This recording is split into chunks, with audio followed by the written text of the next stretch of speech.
and they move into a playoff spot in the National League.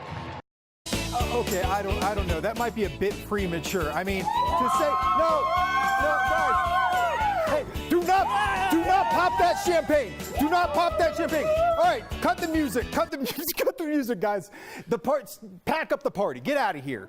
Get out of here. Okay. It's not the Rockies didn't do anything yet. That's awesome, you guys. No, keep the champagne corked. Or you want to be the next Elio Castroneves. What do? Will you come here to Columbia, Maryland for the first ever Maryland Varsity Karting Championship? Now let me ask you, do you think you could have made that shot? Yeah, I could have made that shot. All right, let's see. 3 men on him, Pierce on the elbow. 3, 2, fall away. What? This is one of the most physically exhausting things I've ever done, but even when there was a chance to touch the puck or maybe score, I'd want to hold my breath just that much longer. But we've always maintained a standard of real competition, which is why tonight's sham of a race between Michael Phelps and a shark will never have a place in the close 5 top 5. They weren't in the water at the same time. Phelps was timed, then sharks were timed. He didn't race a shark. He raced a simulation of a shark that looked more fake than the Jaws in Jaws 3. And that's the one where you could see screws in the animatronic shark's gills. Mr. Phelps' Discovery and Shark Week Committee, you should all be ashamed of yourselves. And unlike them, the close 5 top 5 has integrity. And in that spirit, here are this week's top 5 plays. This is 29-month-old basketball savant Calvin, and this baby gets buckets. Anyone can watch the USA versus Germany at a pro-American watch party. But I wanted to go behind enemy lines in the most obnoxious way possible. USA! USA! USA! By how many goals is Germany going to lose this match? We're not losing. You have hope, and we have Angara. Did you wear these wristbands because you were anticipating sweating a lot? Yes, I know, because of all the cheating I'm going to do. Yeah. That's roughly what NICOLA JOKIC did, less awkwardly. When a fight started between the Nuggets' Mason Plumlee and the Jazz's Derek Favors, JOKIC took a small hop and a few steps, or maybe 4 steps. Either way, he barely moved off the bench. For that, he's suspended. You might be saying, but Brody, they stuck to the letter of the law. Basketball without laws is lawless. Well, here's what the rule book says. During an altercation, all players not participating in the game must remain in the immediate vicinity of their bench. Violators will be suspended without pay for a minimum of 1 game and fined up to $50,000. The immediate vicinity. The NFL's catch rule thinks that's vague. So if he just stood up, is that too much? If JOKIC went over and got a hot dog during the fight, would he get fined? I mean, he's technically in the vicinity of the bench. He's not escalating the fight. Even the NBA doesn't know how to enforce this statute, especially when Steph Curry is involved. In the preseason, after Lance Stevenson threw a punch at Quinn Cook, Curry walked into the court. There he is. The NBA said, well, this wasn't an altercation, so Curry can't be suspended. Yeah, a punch was thrown, a player was ejected, but it wasn't an altercation.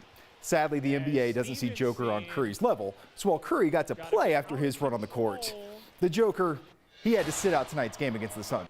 Well, after finishing their season undefeated with a win over Auburn, UCF is declaring themselves 2017 national champions, complete with a parade at Disney World. Some people are saying they're undeserving based on their record, but other schools have claimed way worse. Oklahoma State claims a 1945 title when they finished 5th. Alabama claims 1941 when they lost 2 games and finished 25th. UCF has as good a claim as any, and that is why, for the first time ever, I am awarding the University of Central Florida the Fox 5 Tony Perkins Memorial National Championship Trophy.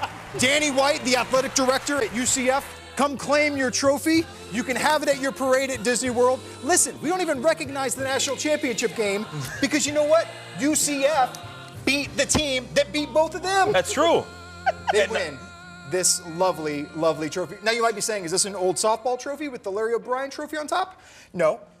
It is dusty, though. It's a little bit dusty, but that's because no one's ever claimed it before. That's true. It's been sitting here in our bases for years. Yes, we don't really know what it's for. It's just like Tony Perkins. It's old and dusty. He couldn't resist. However, you said it's the memorial. I'm not dead. It's gonna break. Oh! Don't worry, we don't know what it's for anyway. Sorry, UCF. On the heels of everyone's favorite mountain lion survivor coming forward today, I wanted to know who is the sports equivalent of Travis Kaufman, an athlete that wouldn't surprise you if you heard he or she fought off a mountain lion. I got a lot of answers. Most of them saying, say, James Harrison, Steven Adams, a lot of Lindsey Vonn. Broncos were in the mix. Derek Wolfe, not surprising. Even a sweet giant like NICOLA JOKIC was mentioned, although he's too nice. He'd probably just try to hug it to sleep. Even chain-smoking golfer Miguel Angel Jimenez got a mention. Look at that. But after over 2,000 replies, not one person mentioned an Avalanche player. Not one. Probably because the way the Avs have been playing, everyone assumed the Mountain Lion would be up 3-0 before the Avs even knew they were being attacked. Avs spending their Valentines in Canada's most romantic city, Winnipeg. Seriously, it's the Paris of Canada. I have no idea. For once, the Avalanche weren't letting someone else score on their big day. Dominic Totonato gets the party started, his first goal of the season. Always nice to get your first on Valentine's. You guys basically don't love or hate the trade. It's just meh, whatever. Losing Kirk Cousins for a guy that's effectively the same guy at the position but older. Putting this team right where they were before in the football purgatory of 7-9 to 9-7. When this trade went through, I pictured Skins owner Dan Snyder in his office jamming out to some Beyonce. He didn't sulk when his quarterback didn't want to be with him. He went out with his friends, had some rosé, and found himself a new quarterback. And he signed that QB to a 4-year deal in an instant. You must not know about Dan Snyder, Kirk. He can find another you in a minute. Matter of fact, he'll be here by tomorrow. Let this be a message to Kirk Cousins and any other Redskins player who thinks the team would show you loyalty because you played well in a Washington uniform. Don't you ever, for a second, get to thinking you're irreplaceable. Right here is the most amazing thing to happen in sports this week. A badminton match between Japan's Yuki Fukushima and Sayaka Hirota and Denmark's Camilla Yule and Christina Peterson. It goes on for so long, we are going to keep this entire rally going during the sportscast. You can watch it right here. All right, Wizards in San Antonio taking on the Spurs.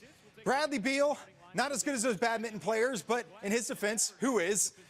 Here, 2 of his 21 on a floater. You can see the badminton is still going on. We're at 35 right now. Then Kelly Oubre got to work the rebound. Wade Poppy surfing through the D.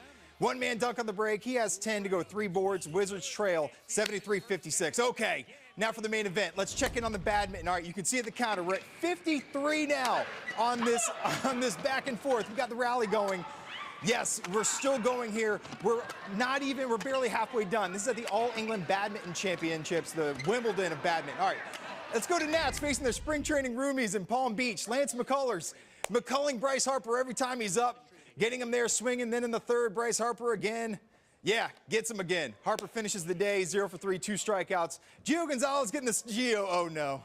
Gave up 4 earned and 4 in the third. Nats lose 8-3. All right, great hits off Gio Gonzalez, but nothing like the badminton. Where are we? We're at 90 hits on the rally. They're still going. Japan against Denmark, back and forth. They go. We're at 99, 101, 102. No, Japan loses. Gets them. Denmark, 102.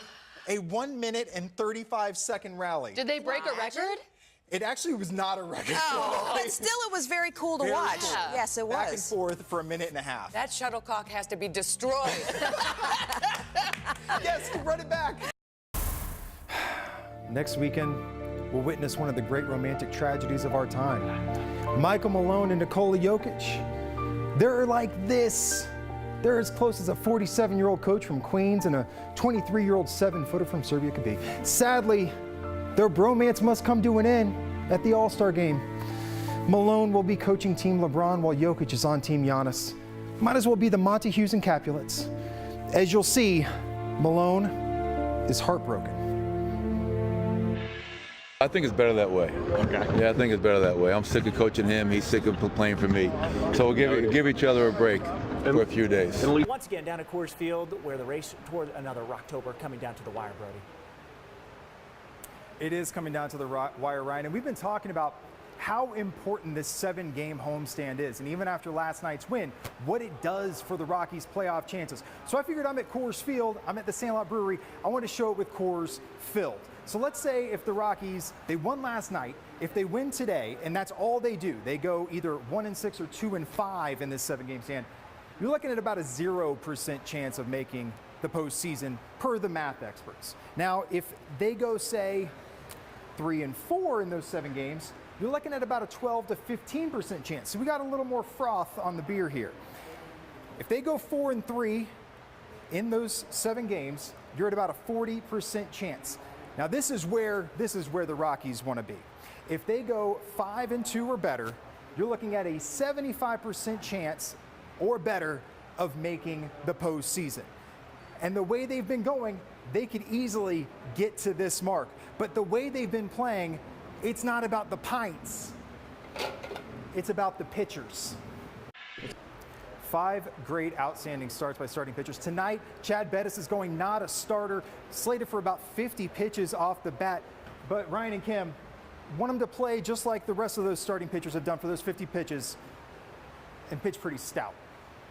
Yeah. Brody, that may be the most expensive live shot we've ever done on air at 9 News. What was that, like $50? Are you expensing that? How does this work?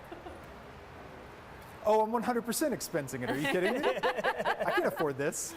I heard the managers are in a meeting. You might get away with it. They just heard that.